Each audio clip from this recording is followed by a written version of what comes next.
Mix vegetable కూర చేసుకుందాం. చలికాలంలో దొరికే కూరగాయలు మనం చూస్తే కనుక మనకి ఇప్పుడు బఠానీలు, ఈ పచ్చి బఠానీలు మార్కెట్లో దొరుకుతున్నాయి. అంటే ఈ మధ్య ఈ ఫ్రోజన్వి వాడి పచ్చి బఠానీలు, ఎప్పుడైతే పచ్చి బఠానీలు వస్తాయో అవి చక్కగా తెచ్చి వాడుకోండి.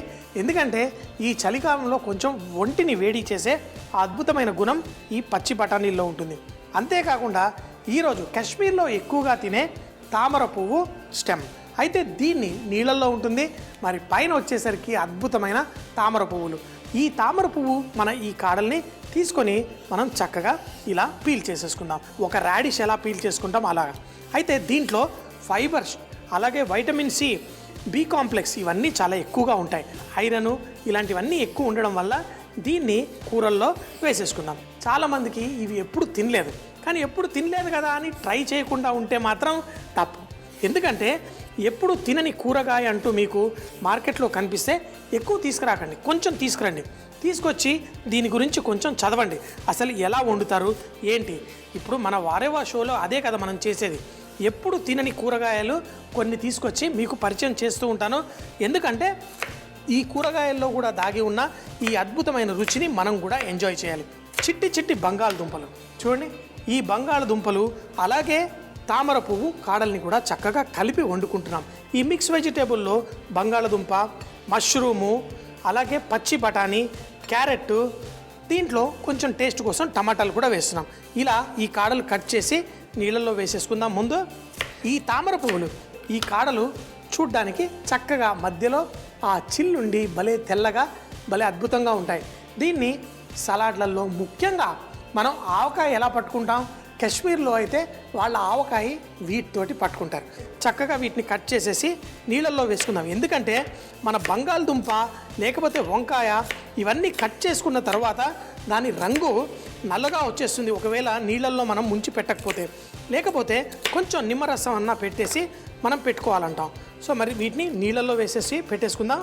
అలాగే మనం మష్రూమ్ని కూడా 4 ముక్కలుగా కట్ చేసేసుకుందాం. మష్రూమ్ కూడా మీకు తెలుసు కదా, బాగా శానిటైజ్డ్ కండిషన్లో గడ్డి మీద పెంచుతూ ఉంటారు. అంటే ఎండిపోయిన ఆ గడ్డి పైన చక్కగా దాన్ని వేడి నీళ్లు పోసేసి ఆ గడ్డిలో ఎటువంటి క్రిములు లేకుండా చూసి దానిపైన వీటి కావలసిన స్పోర్స్ అంటారు, దాన్ని చక్కగా జల్లేసి దానిపైన ప్యాకెట్లలో పెంచుతారు. ఆ ప్యాకెట్లకి చక్కగా ఘాట్లు పెడితే దానిలో నుంచి ఈ మష్రూమ్లు బయటకు వస్తాయి. ఈ మష్రూమ్లో కూడా మనకి అద్భుతమైన హెల్త్ చాలా బాగుండడానికి. అందుకే ఈ మష్రూమ్లు మీరు ఎప్పుడైనా మార్కెట్ నుంచి కొనుక్కొచ్చిన తర్వాత నీళ్ళల్లో కడగమాకండి, కడిగితే తొందరగా పాడైపోతాయి. ఏదన్నా నల్లగా ఉంటే గుడ్డ పెట్టి లైట్గా తుడిచేయండి. క్యారెట్ని కూడా చిన్న చిన్న ముక్కలుగా కట్ చేసుకుందాం మీకు కావలసిన సైజులో. అయితే క్యారెట్ అయితే కొంచెం ఇంత చిన్న ముక్కలు కట్ చేసుకుంటే తొందరగానే ఉడికిపోతుంది. ఈ పచ్చి బఠానీలు ఎంత సైజో అంత సైజులో చేసేసి రెడీగా పెట్టేసుకున్నాను. మష్రూమ్ కూడా కట్ చేసి పెట్టుకున్నాను. ఇప్పుడు మనం కూర స్టార్ట్ చేసేద్దామా.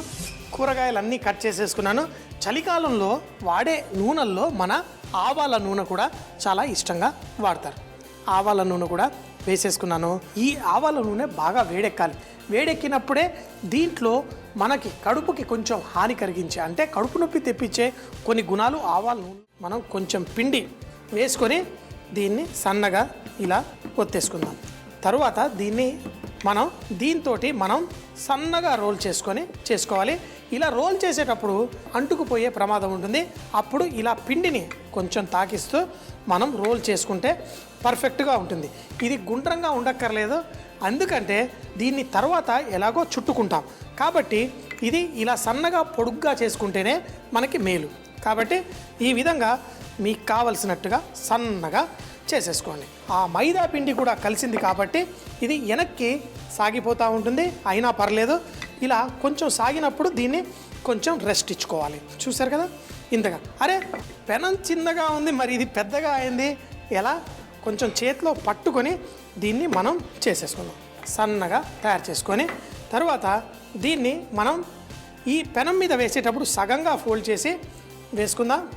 ఒక పక్క ఇలా కుక్ అయిన తర్వాత మరో పక్కకి తిప్పేసుకుందాం. చాలా వేడిగా ఉంటే పెనం మనకి ఇది సాధ్యమవుతుంది. చూడండి ఈ విధం.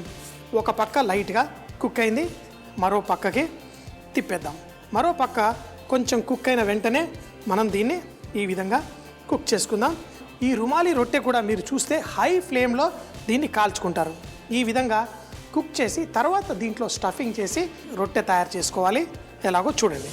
ఎప్పుడైతే ఈ రొట్టె కొంచెం రుమాలి రొట్టెలాగా వచ్చేస్తుందో ఈ విధంగా మనం రెడీ చేసి పెట్టుకొని తర్వాత దీన్ని మనం చేయాల్సిన అద్భుతమైన పరాటా చేసేసుకుందాం.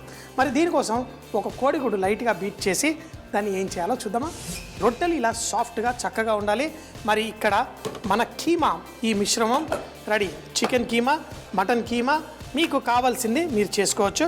రొట్టెని ఈ విధంగా చేసి దీనిపైన మన ఈ మిశ్రమాన్ని మీ ఇష్టం వచ్చిన స్టైల్లో మీరు చేసుకోవచ్చు. చాలా కొంచెంగా మిశ్రమాన్ని ఈ విధంగా స్ప్రెడ్ చేసుకోండి. చేసి దీన్ని లైట్గా ఇలా చుట్టండి.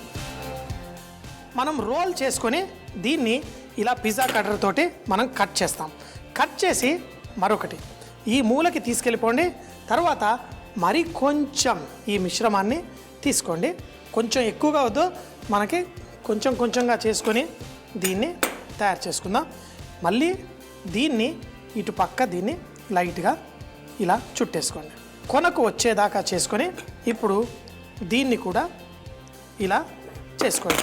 ఒకవేళ మీకు లైట్గా ఈ ఎడ్జెస్ మీకు చక్కగా అంటుకోవాలి అంటే ఈ కోడిగుడ్డుని లైట్గా ఇలా బీట్ చేసి దీన్ని రోల్ చేసేసుకుంటే అయిపోతుంది.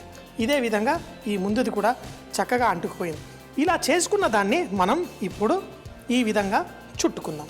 అయితే దీన్ని ఎంత సన్నగా చేసుకుంటే ఈ పరాటా అంత అందంగా వస్తుంది. ఈ విధంగా చుట్టాం. ఇప్పుడు మరొక వరుస తయారు చేసుకుందాం. మనం ఈ కొంచెం ఈ కీమా అసలు నన్ను అడిగితే చాలా ఎక్కువగా పెట్టేస్తున్నాను. ఈ విధంగా మనం స్ప్రెడ్ చేసుకుందాం. తర్వాత దీన్ని ఇలా రోల్ చేసుకుందాం. ఇలా రోల్ చేసిన వెంటనే మన పిజ్జా కటర్ తీసుకొని దీన్ని ఈ విధంగా కట్ చేసేద్దాం. దీన్ని మళ్ళీ దీంట్లో చక్కగా చేసేసుకొని దీన్ని ఈ విధంగా రోల్ చేసుకుందాం. ఇలా ఈ రొట్టెని కొంచెం పెద్దగా చేసుకొని మళ్ళీ దీన్ని పిజ్జా రూపంలో ఎలా మార్చుకోవాలో చూద్దాం. మనం ఈ విధంగా ఇలా చుట్టేసుకుందాం. ఇంకొక వరుస చుట్టేసి దీన్ని మళ్ళీ అవన్లో మళ్ళీ చీజ్ దీనిపైన వేసి ఎలా చేయాలో చూడండి. ఇప్పుడు లోపల మనకి చికెన్, బంగాళదుంప అన్ని స్టఫింగ్ ఉన్నాయి. మన రొట్టెలు కొంచెం చేయడానికి వెరైటీగా ఉన్నా మరి టేస్ట్ చాలా బాగుంటుంది.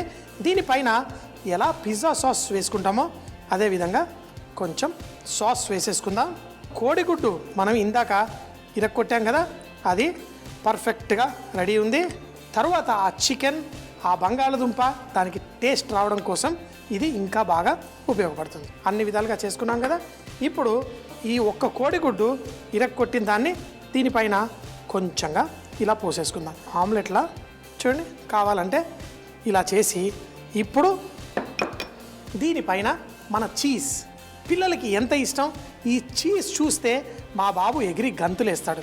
అవన్ రెడీగా ఉంది, చాలా వేడిగా ఉంది. ఇప్పుడు చీజ్ని దీనిపైన వేసేసుకుందాం. ఈ పిజ్జా సాసు, మన చీజ్, ఇక ఇది కట్ చేసి తింటుంటే ఆ రొట్టె లోపల చక్కగా పర్ఫెక్ట్గా కుక్ అయిపోయింది. మనం చేసాం. దానిపైన మళ్ళీ కోడిగుడ్డు, మన పిజ్జా సాసు అన్నీ వేసి ఈ అద్భుతమైన ఈ దాన్ని తింటుంటే ఇక మజా ఉంటుంది. పర్ఫెక్ట్గా వేసాను. దీనిపైన ఇంకా ఏం వేయను. ఏ కూరగాయలు పిజ్జా మీద వేసేట్టు కాదు. దీన్ని మన అవన్ ఫుల్ హై టెంపరేచర్లో మనం దీన్ని బేక్ చేసుకుందాం. ఆహా, మొత్తం చక్కగా చీజ్ అంతా మెల్ట్ అయిపోయింది పర్ఫెక్ట్గా. మరి దీన్ని ఈ రోల్ పిజ్జా రెడీ. లోపల మనకి చికెన్, బంగాళదుంప అన్నీ పైన పర్ఫెక్ట్గా చీజ్ వేసేసి చేసేసుకున్నాం. మరి దీన్ని ఎంతో టేస్టీ పిజ్జాల్లో ఇది సూపర్ టేస్టీ పిజ్జా అని చెప్పచ్చు. సూపర్గా ఉంటుంది.